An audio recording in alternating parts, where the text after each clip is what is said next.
नमस्कार, आप देख रहे हैं हल्ला बोल टीवी। मैं हूं सुशील कुमार सिंह। नीतीश कुमार ने दिल्ली में आज राज्यसभा सदस्य के रूप में शपथ लिया। इधर पटना से एक बड़ी खबर है। पटना विधानसभा को RDX साइनाइड गैस से उड़ाने की धमकी मिली है और उसकी टाइमिंग भी बता दी गई है। तो क्या है पूरा मामला, आइए जानते हैं हल्ला बोल टीवी के editor in chief Deepak Sharma से। नीतीश कुमार ने राज्यसभा के सांसद के रूप में शपथ ली है। बिहार के मुख्यमंत्री नीतीश कुमार अब राज्यसभा सांसद हो गए हैं। अब वे पटना लौटेंगे।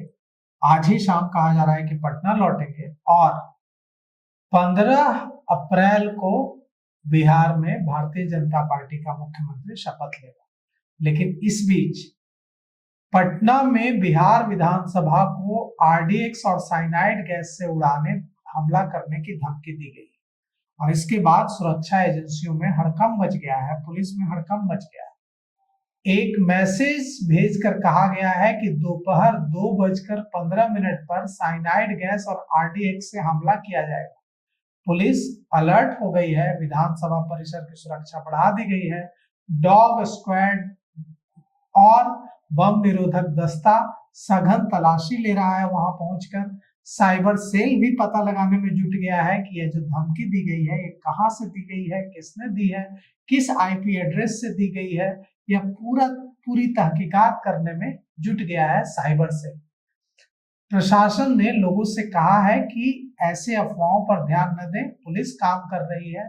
लेकिन जिस तरह से RDX और साइनाइड गैस का हमला कर विधानसभा उड़ाने की धमकी दी गई है, ये टाइम बड़ा क्रूशल टाइम है।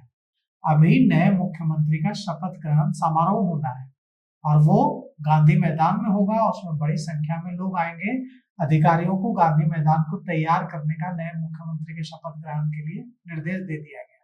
बीच में खबर आई थी कि राजभवन में ही, राज्यपाल के आवास में ही, लोक भवन में शपथ ग्रहण समारोह कराया जाएगा। लेकिन अब फिर खबर आ रही है कि नहीं, गांधी मैदान में ही शपथ ग्रहण समारोह होगा। प्रधानमंत्री नरेंद्र मोदी, अमित शाह और तमाम जो नेता हैं वो पहुंचेंगे। विशाल ग्रैंड सेरेमनी का आयोजन होगा और उसमें बड़ी संख्या में लोग भी आएंगे। अब कई बार आतंकी तैयारियों को टेस्ट करने के लिए इस तरह की धमकी देते हैं। क्या नजर वहां है? क्या शपथ ग्रहण समारोह को निशाना बनाने की आतंकियों की कोशिश है? क्योंकि बिहार में 15 अप्रैल को इतिहास रचा जाएगा।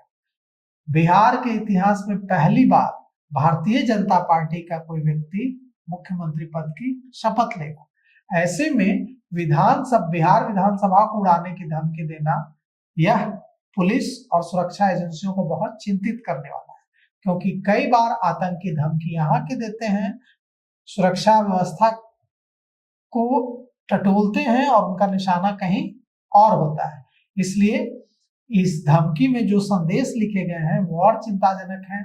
धार्मिक संदर्भों को उठाया गया है और अंतर्राष्ट्रीय घटनाओं का भी हवाला दिया गया है, धमकी दी गई है।